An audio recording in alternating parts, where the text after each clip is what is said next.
TV की एक actress पर धोखाधड़ी का इल्जाम लगा है।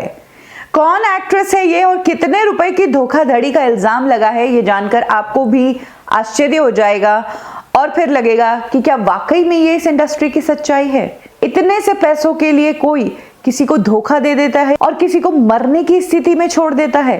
क्योंकि हमने तो देखा है कि इस इंडस्ट्री में मरते हुए को बचाने के लिए पैसा इकट्ठा किया जाता है, पैसों का इंतजाम किया जाता है।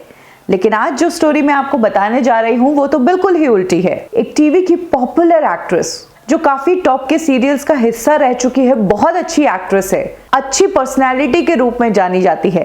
इनके ऊपर इल्जाम लगा है कि इन्होंने अपने एम्प्लॉय को 50,000 रुपए जो उसकी सैलरी है वो अभी तक नहीं दी है। ये सैलरी पिछले 2 सालों से बकाया है। हाल ही में कोरोना आया, इस कोरोना ने सबकी कमर तोड़ दी। इस शख्स के पास पैसा ही नहीं था। इस शख्स ने इस एक्ट्रेस को रोज मैसेज किए, लेकिन एक्ट्रेस ने इसका जवाब नहीं दिया। इसके अलावा इस एक्ट्रेस ने इसको ब्लॉक भी कर दिया। फाइनली इस शख्स को मीडिया के सामने आना पड़ा, गुहार लगानी पड़ी कि क्या पता मीडिया के थ्रू ये बात उस तक पहुंच जाए। ये एक्ट्रेस है कसौटी जिंदगी की फेम एक्ट्रेस श्वेता तिवारी। श्वेता तिवारी एक एक्ट्रेस तो है ही, इसके अलावा मुंबई के ओशीवाड़ा में वो अपना एक एक्टिंग स्कूल भी चलाती है। 2012 से श्वेता तिवारी के एक्टिंग स्कूल में राजेश पांड्या नाम का ये शख्स पढ़ाता था। 10 से 12 बच्चों को वो एक्टिंग रेगुलर बेसिस पर सिखाया करता था। राजेश ने एक इंटरव्यू के दौरान बताया कि 2018 में अनफॉर्चुनेट सर्कमस्टेंसेस के कारण इस एक्टिंग स्कूल को बंद करना पड़ गया था। जिस वक्त ये एक्टिंग स्कूल बंद हुआ था तब उनकी 1 महीने की सैलरी जो कि 40,000 थी वो बकाया थी। इसके अलावा हर महीने जो उनकी सैलरी का 10% टैक्स कटता था वो भी इनकम टैक्स को जमा करवाना था। लेकिन श्वेता तिवारी ने ना ये 1 महीने की सैलरी दी और ना ही वो इनकम टैक्स का पैसा जमा करवाया, जो कि 12,000 रुपए था।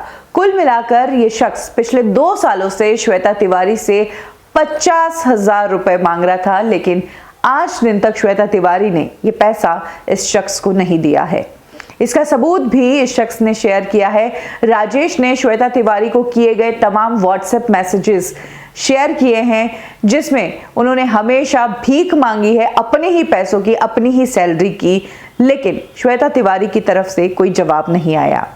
राजेश कहते हैं कि श्वेता तिवारी एक बहुत अच्छी एक्ट्रेस है, उनकी इमेज इंडस्ट्री में बहुत अच्छी है, लेकिन हाँ उनका ये एक चेहरा भी है। मुझे समझ नहीं आता है कि उन्होंने मेरा पैसा दिया क्यों नहीं। इस कोरोना के चलते मेरे पास पैसे ही नहीं बचे हैं, ना रेंट देने के पैसे हैं, और अब जेब में जो पैसे हैं उससे मैं 3-4 दिन और खाना खा पाऊंगा, उसके बाद तो रहने के क्या मेरे पास खाने के पैसे भी नहीं बचेंगे। ऐसे में अब श्वेता तिवारी ने जब उनको ब्लॉक कर दिया है तो वो एक्ट्रेस तक पहुंचे कैसे।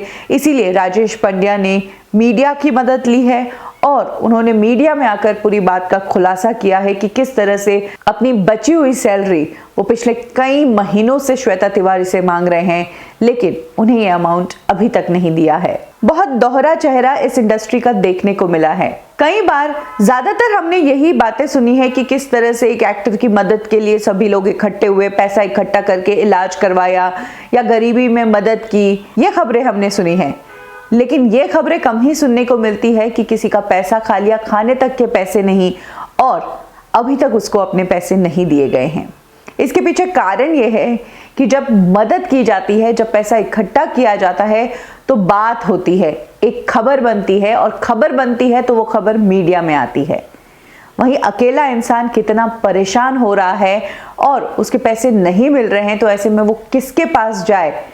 और हिम्मत भी चाहिए कि अपने बारे में इस तरह की बात बोलनी, प्लस आप जिसके खिलाफ आवाज उठा रहे हो वो एक पावरफुल पर्सनालिटी है।